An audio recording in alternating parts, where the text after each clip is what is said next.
right after this news bulletin. BBC News with David Legg. Greece says it's been told by a visiting envoy of Colonel Gaddafi that the Libyan leader is seeking a way out of his country's crisis. The envoy, Abdulati al-Abeidi, a former Prime Minister, met the Greek Prime Minister in Athens late on Sunday. After the meeting, the Greek Foreign Minister, Dimitris Droutsas, said the Libyan authorities were seeking a solution to the conflict. From the Libyan envoy's comments, it appears that the regime is seeking a solution. There's a need for a serious effort for peace, for stability in the region, and Greece will continue towards this effort, offering its services, and we are in contact with all our allies and partners. A Turkish humanitarian ship carrying more than 200 injured people from the city of Misrata in western Libya has arrived in the rebel-held eastern town of Benghazi. It's one of the first humanitarian missions to get into Misrata, which is the only town in the west controlled by the rebels. Police from Scotland are to meet officials from the British Foreign Office in London later to arrange an interview with the former Foreign Minister of Libya, Moussa Koussa, who defected to Britain last week. They want to question him about the bombing of an airliner over the Scottish town of Lockerbie in 1988, in which 270 people were killed. Raymond Buchanan reports. Detectives and Scottish prosecutors have been waiting in London since Friday, 2 days after Moussa Koussa arrived and announced he was defecting from Colonel Gaddafi's regime. The former foreign minister was a leading member of the Libyan intelligence services at the time of the Lockerbie bombing in 1988. Families of those killed hope Mr Koussa will help to explain who was responsible for the deaths of 270 people. Foreign Office officials, prosecutors and police will meet later. The Scottish Government expects that investigators will then be given access to Mr Koussa. United Nations forces in Western Ivory Coast are trying to protect tens of thousands of civilians who've taken refuge in a church in the town of Douekwe. About 800 people were killed there last week after fighting between militias loyal to the two men who claim the country's presidency, Laurent Gbagbo and Alassane Ouattara. Forces loyal to Mr Ouattara have dismissed talk of a massacre as nonsense. Andrew Harding reports from Douekwe. It's very, very hard to work out what's going on here. Very murky. It's not like you're dealing with two conventional armies. You're dealing with militia groups, mercenaries, a whole array of armed men who clearly fought very viciously over this town and who seem clearly to have carried out reprisals on civilians. I saw one UN worker and the stench of bodies all around us, and I asked him how many children he'd seen killed, and he just held up his hand, put four fingers out and just started sobbing. World News from the BBC. Venezuela has started disbanding the police force in charge of patrolling the capital, Caracas. The Venezuelan Interior Ministry said a new national force would replace Caracas's Metropolitan Police. The move comes after members of the force committed a series of crimes, including the kidnapping of 3 young brothers for ransom 6 years ago and their subsequent murders. French investigators say they found more wreckage from an Air France aeroplane which crashed over the Atlantic Ocean 2 years ago, killing all 228 people on board. Vanessa Bushluter has the details.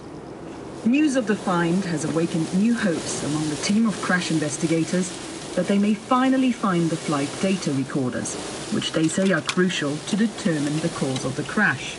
There's been speculation that malfunctioning speed sensors were to blame, but officials say other factors must have also contributed.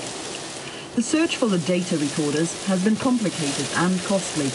Air France and the aircraft manufacturer Airbus, who've both been placed under investigation on charges of involuntary manslaughter over the crash, will be among those keen to see the flight recorders retrieved. Malaysian police say they're investigating a teacher at an Islamic school on suspicion of beating a 7-year-old pupil to death. The child died in a hospital on Sunday of injuries sustained during a beating at a private religious hospital. The boy was allegedly tied to a window, beaten and strangled after being accused of stealing $2. What? The son of a Vietnamese revolutionary leader who attempted to sue the country's prime minister goes on trial. I know. I'm driving. I'll talk to you later. Man, I'll talk to you later. Bye. In prison if convicted. Mr. Vu is a human rights campaigner and legal scholar who lodged a case against the Prime Minister Nguyen Tan Dung over his alleged silencing of opposition to a bauxite mining project. BBC News.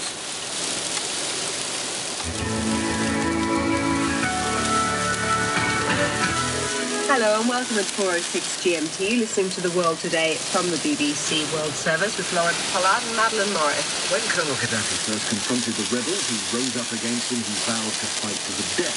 Now, weeks later, it appears he may be looking for a way to end the fighting. An envoy, former Prime Minister Abdul Ati al-Obeidi, met the Greek Prime Minister on Sunday. He's due to travel on to Turkey and Malta too. This was what Greece's Foreign Minister Dimitris Routsa told reporters after the first late-night meeting. We, Greece, underlined from the beginning that efforts for a diplomatic political solution in Libya needs to continue. The envoy said he would continue his contacts in Turkey and Malta. We repeated, underlined the clear message of the international community. Full respect and implementation of United Nations decisions, an immediate ceasefire, an end to violence and hostility, particularly against the civilian population of Libya. We haven't heard from the Libyan government yet about what they might be prepared to offer. But since the fighting started in Libya, we've heard reports about mercenaries from the countries which border Libya to the south going to fight there. Well, now a British journalist has spoken to a group of Tuareg fighters from Niger, allegedly paid by the Libyan government, who had just returned from fighting against the rebels in the city of Misrata. Damien McElroy works for the Telegraph newspaper, and he says the Niger fighters suddenly arrived where he was staying in Tripoli. They haven't come into the hotel that I was staying in, and obviously we were rather curious as to why all these well-built, fresh from the front line people had suddenly come into a hotel that otherwise was quite empty. So we asked them what they were up to, and they were semi-open as to what they were doing.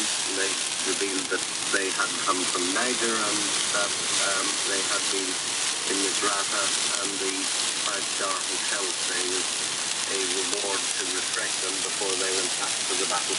And how long have they been fighting in Misrata? They said they'd been there for a few weeks, and they weren't very specific.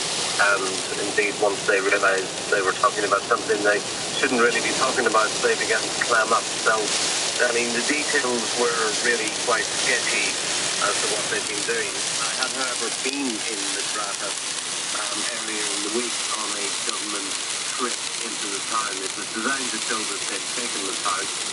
It really showed that they'd punched their way through the main street and had established a forward position, but that resistance was really still quite strong, and there were people who looked remarkably similar serving in the 32nd Brigade of the Libyan Army.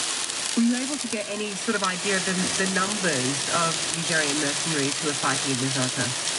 No, there's no real... I mean, we saw 40 people involved in this particular group. There's nothing firm as to how many. There is suggestions that in the early weeks after the uprising, Colonel Gaddafi was able to recruit 800 from the Sahara region by opening various bureaus to recruit them. I believe it happens by essentially doing a deal with a chief who's able to command a number of men who then brings them to the area of fighting. Any idea of how much they're paid, Damien? Well, it seems that the chiefs or the headmen get paid quite a lot, in the thousands of euros per fighter, but the fighters themselves, the foot soldiers, get paid about a tenth of what the chiefs do, which is about up to about 400 euros. What did the mercenaries tell you, or did they say anything about how they feel about their job, how they feel about Colonel Gaddafi? They didn't speak specifically about how they feel about what they've been doing over the last week. They did, however, say that Colonel Gaddafi was a great backer of their efforts and struggle and themselves. They pointed to his long-standing support for the Tuareg, his long links and financial support for them. And they said that they shared a common cause in fighting Al-Qaeda, which, of course, is Colonel Gaddafi's great explanation for why half the country has risen up against his long regime. So does that give you, their stories, give you any cause to believe that Al-Qaeda is indeed involved in this uprising? No, it just gave me cause to see how he motivates people.